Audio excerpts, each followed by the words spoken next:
I think we have equalized the fortunes of all Kenyans. The choices are now as open as they can get.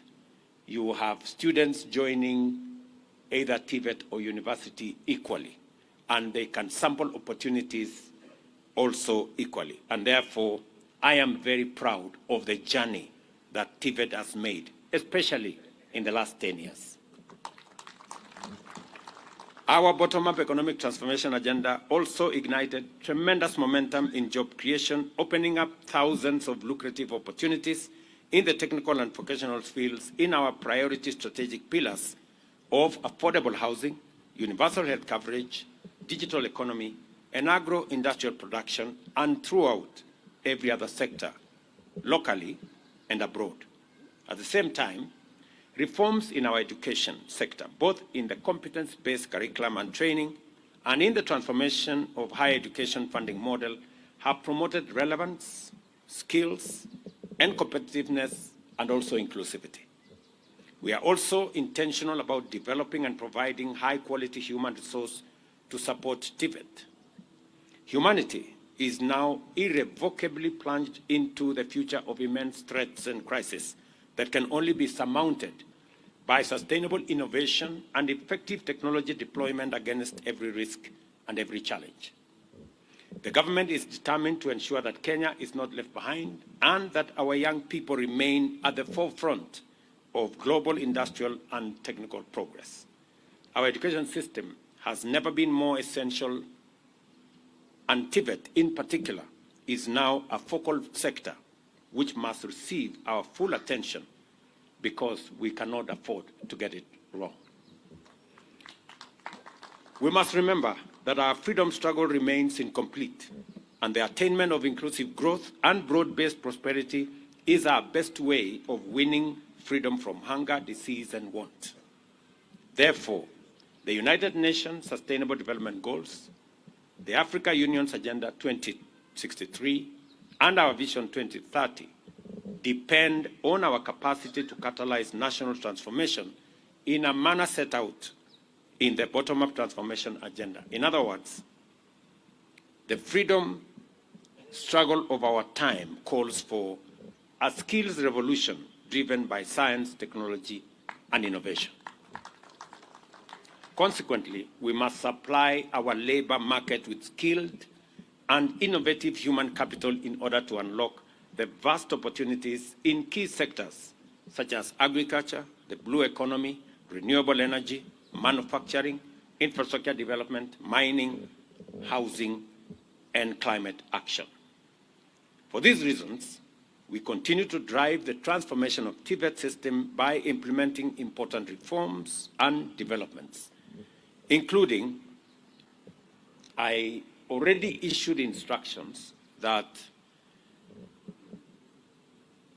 the development, education, and training curriculum Assessment and Certification Council, SIDAC, be reinstated and takes over the role of examining our students, providing exams for our students, because it is the qualified body for it to make sure that our trainers are assessed on skills acquired and competencies achieved rather than on stories told. I think that that's really the basic tenet of why we pushed for TVET. I also must say that I am very proud of what we have decided on recognition of prior learning. It is an important tool of getting more people to be certified, especially when they have skills, especially when they have acquired those skills over time. And there's need for a framework, and I'm very happy that many institutions around Kenya, many TVET institutions, are now implementing that program on recognition of prior learning as a government policy that then gives opportunity to many people to be certified and for them to be able to have the requisite papers to be able to further their careers. I'm also very happy that we have upgraded 13 technical training institutes and colleges to national polytechnics to give them also opportunity to be able to offer education at a higher level and to support the others for us to move forward. I'm also happy on the elevation of Morendat Institute of Oil and Gas into a national polytechnic. Again, it gives us the opportunity to unlock the potential in the oil and gas space, and especially as we focus on how to deliver those products coming from that sector into the economy. I am also very happy that the ministry is running with the implementation of the National TVET Blueprint 2020 to 2030. And that whole space where we are developing and implementing a dual training policy, which involves industry players in the training process. In fact, this morning, I listened to Kevin, one of the students who was taking us through a presentation. And Kevin told me that we need to balance between the training that we have in college and the opportunity we have to work in industry. And I think he was speaking to the policy of dual training. And therefore, if you wanted any validation that dual training is the way to go, I think even the students in these colleges are speaking the same language with us, that we need to do more to make sure that we connect what happens in class, what happens in our laboratories, what happens in our workshops, and what happens in industry. And that is the way to the future. And I want to encourage principals, and I want to encourage the ministry to work with industry. And I'm very happy with the partnership that has already been fashioned between the ministry and industry and our training colleges to provide opportunities for young people from these institutions to be able to be trained and to acquire the skills necessary for them to be job ready when they get out of college. Let me also confirm that on the funding model, we are working to make sure that especially children from vulnerable families are not left behind. It is very important that we leave nobody behind in this training and in this program and in providing education. We have doubled the budget for training in TVET and in our universities, deliberately, because we want to give every child in Kenya an opportunity to learn.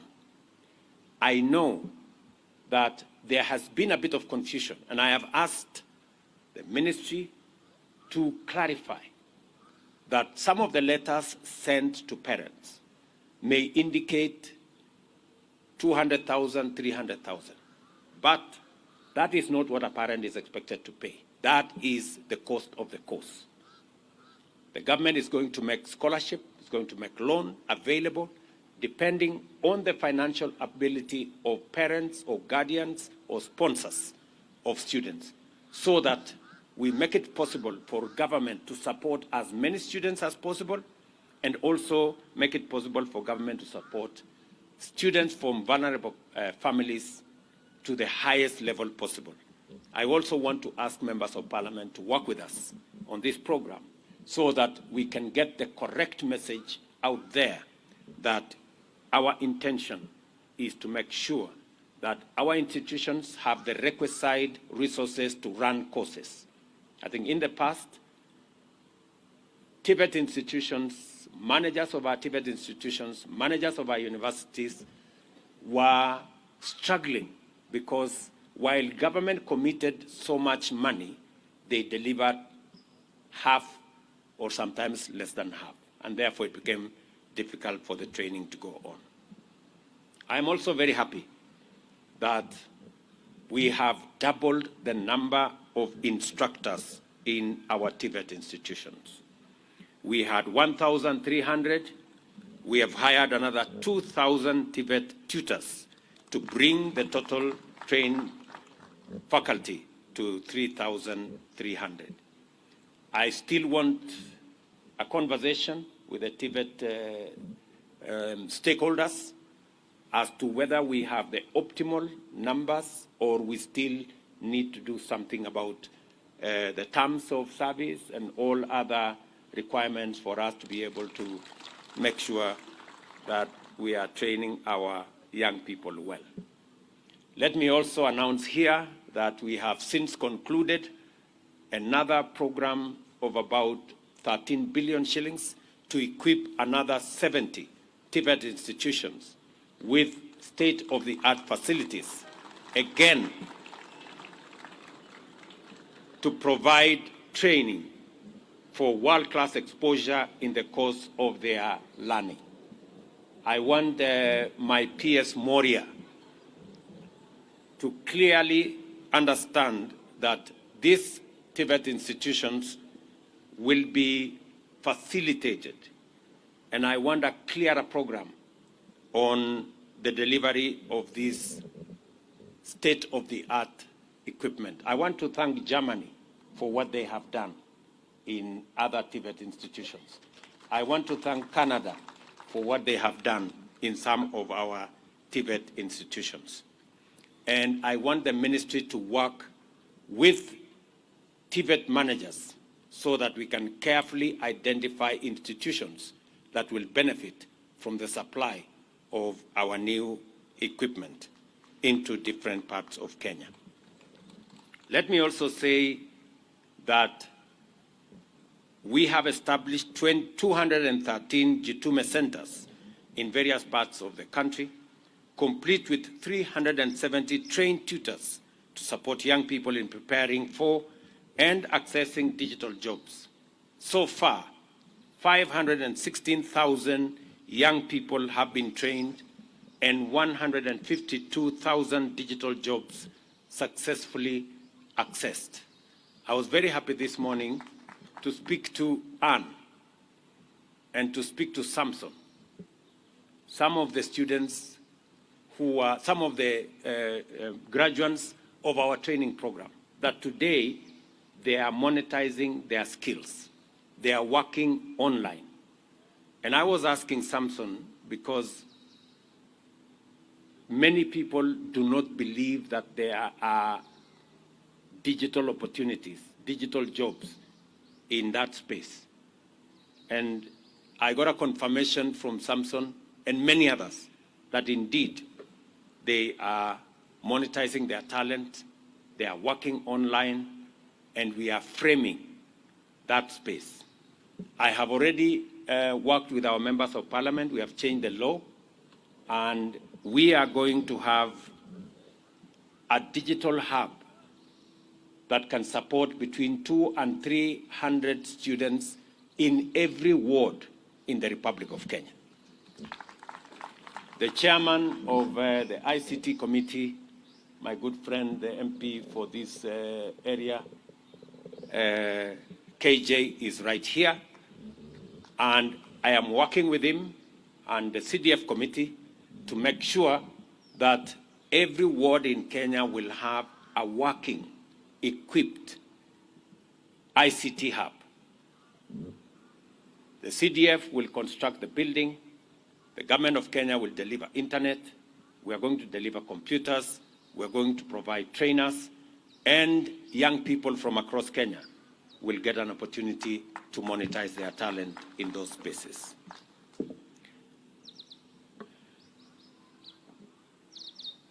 I am aware that it is difficult to tell the story of 100 years of TVET in Kenya in such a brief period. What I wish to underscore is our total commitment to quality, equity, and inclusivity in preparing our young people to access local and global opportunities. Another principle that has enabled us achieve such and much in transforming our TVET system is partnership. We have benefited greatly from the goodwill of generous friends, including TVET Technical Working Group, the United Nations Habitat, the International Labour Organization, World Bank, GIZ, Colleges Institute Canada, China, and Finland. We are grateful for their support and for this historic transformation that we have achieved together. I urge young people, especially graduates, from our tertiary institutions to pay close attention to the unfolding opportunities that have been unlocked through our overseas employment opportunities strategy and bilateral labor agreements with various governments. I think you've just heard a testimony from the ambassador of Germany that in September this year, we will be signing the first ever bilateral labor and migration agreement between Germany and any other country. And that will unlock huge opportunities for our young people to get jobs in different parts of Germany, and also give ourselves an opportunity to work with other countries. The State Department of Diaspora Affairs is spearheading the Kazi Maju program, and the National Employment Agency maintains an up-to-date database on available opportunities. I encourage you to look up your opportunity and get ready to work your way to success, either in Kenya or outside Kenya. Let me also say the following, because we need to categorically state what we are doing to be able to provide more opportunities, especially for those who have acquired skills, who have competencies from our colleges, from our universities. The housing program is a very deliberate program for us to unlock thousands, hundreds of thousands of jobs for those who are graduating from our schools and colleges and universities. Already, we have 160,000 people working in our housing program.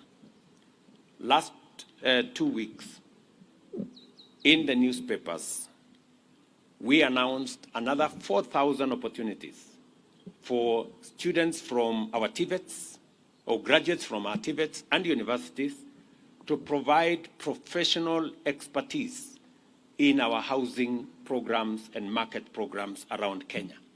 We are expecting architects, we are expecting quantity surveyors, we are expecting those who have learned